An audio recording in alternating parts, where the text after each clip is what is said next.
What the frick? We gotta go, I shouted as another hand wiggled in through the window. The bathroom door burst open and there stood Joe, a deformation of his former self, with a veiny, elongated neck, his head twitching as trickles of blood ran down his mouth. His body transformed into something that very much resembled that creature upstairs. Move, Christian shoved me and we ran upstairs and into the elevator, not caring anymore about subsequent chopper crashes and malfunctions. I frantically slammed the button for the 4th floor and the doors closed way before Joe managed to reach us. The elevator started ascending, the sound of inhuman screams, loud banging and heavy scraping permeating the building. I was afraid the elevator would start dropping all of a sudden, or worse, that it would open and we'd be faced with one of those abominations. The door dinged and opened. Hurry, Christian shouted as he ran out the elevator. I looked over in the direction of the IT department and saw the creature from before, just standing there in the middle of the office, looking at us curiously with his head tilted. We ran upstairs and outside to the rooftop. I took a nearby pipe and jammed it between the door handle and wall, cautiously stepping back. Everything was suddenly quiet again.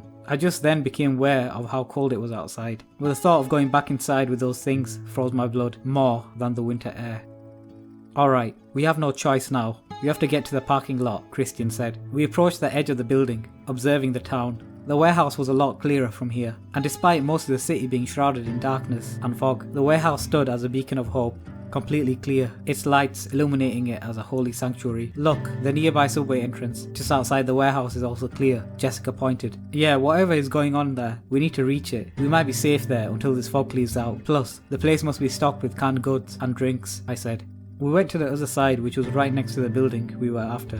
The roof of the building looked close enough to be jumped across, but looking down into the ominous fog under, the distance suddenly felt a lot more threatening. Well, we have to make the jump, I said. I decided to go first. Before anyone managed to oppose the idea, I stood as close to the edge as I could, trying to remember my long distance jumping from college. I used all my strength and jumped, easily making it to the other side by at least 3 feet. I exhaled, sweating bullets despite the cold. Come on, I said to my co-workers. Lorraine was next, then Jessica, and finally Christian.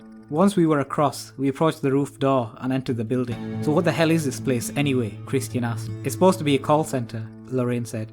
Well, let's hope these fucking things aren't inside, I remarked as I turned on the torch on my phone. The building was dark and unnervingly quiet, with only the sound of our footsteps thudding on the carpet. I was at the back, whilst Christian was in front, his light bobbing up and down. We went down to the 2nd floor, where I heard something in the distance from behind. Guys, you hear that? I shot around and perked up my ears. At first I couldn't tell what it was, but the more I listened, the more the sound started to become clear, as it was steady and repetitive. It sounded like someone was crying. Slowly made my way towards the source of the sound, the crying growing clearer. It was coming from the bathroom. I placed my ear against the door. It was definitely someone crying, maybe a little boy.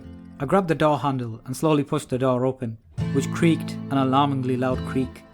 Sometime during the creaking, the crying stopped and I grasped at what I saw in front of me. I took a step forward, glancing around in awe. It was my childhood room. There was a bed with star decorations on it, Power Ranger posters on the wall, and a desk where I did my homework in the corner of the room. I looked behind, and instead of the hallway from the building I'd just been, I was faced with the closed wooden door of my childhood room. I heard crying again, this time right behind me, and I shot around, only to see a little boy sitting on the bed, his face buried in his hands as he wept. It was me as a kid. I remembered this. Of course I did. How could I possibly forget? I was 7 years old back then, and I had just received news of my mom being found dead. There was a police officer in the room with me, and he tried consoling me by giving me his hat and telling me that I needed to be brave. I approached the boy and knelt down. Hey, are you okay? I asked. He ignored me and continued crying. You shouldn't be here, it's not safe, I said in a soft tone. The kid stopped crying, but kept holding his hands over his face. Suddenly, the light started flickering, and the kid raised his head, revealing a rotten face with hollow empty sockets and blackened teeth. I screamed and fell backwards, scrambling until my back hit the wall. The kid stood up, his empty holes for eyes staring directly at me. He opened his mouth and a handful of maggots dropped out and onto the floor. As he made his way slowly towards me, as the light flickered, the boy disappeared, and I was once again instead faced with that walking corpse from the IT office. It slowly made its way towards me, each step it took making a soft squishy sound on the carpet.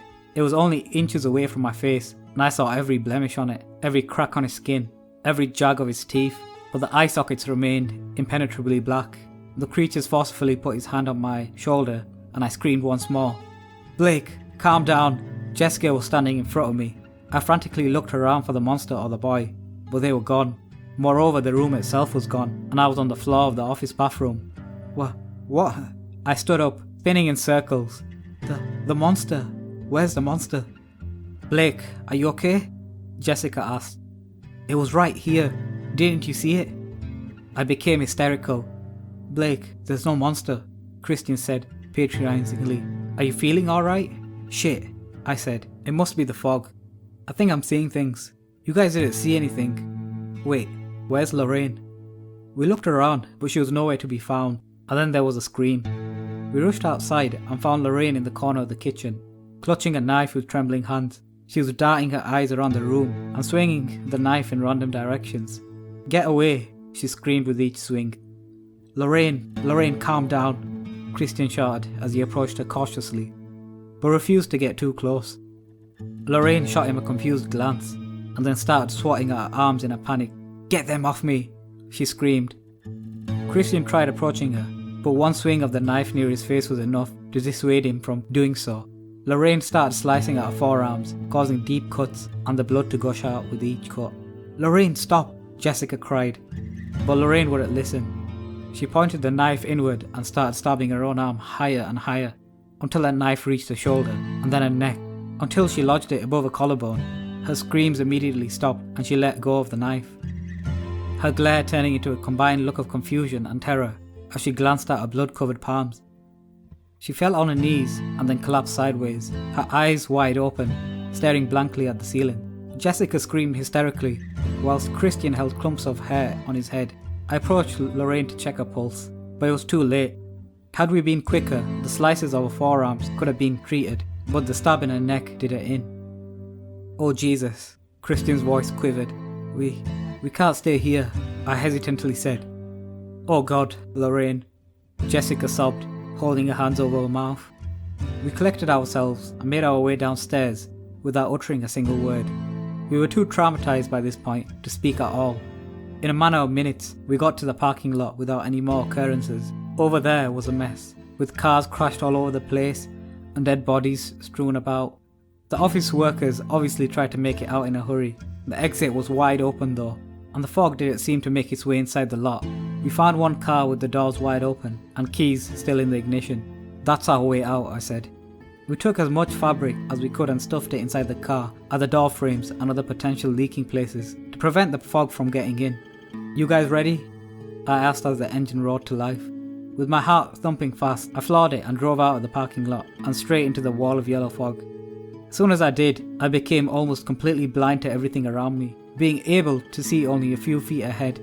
The subway should be that way, Christian pointed, and I followed his directions. The street had crashed cars, which I had to drive around, but I tried to speed up, eager to get out of the fog as soon as possible. That was a mistake, because as soon as I did, a person appeared in front of my car, the same eyeless corpse that kept haunting me, just standing there in the middle of the road. I swerved, but it was too late. I hit the corpse, which bumped into the windshield and cracked it, and I lost control of the car, crashing it into a nearby wall. I lost consciousness after that.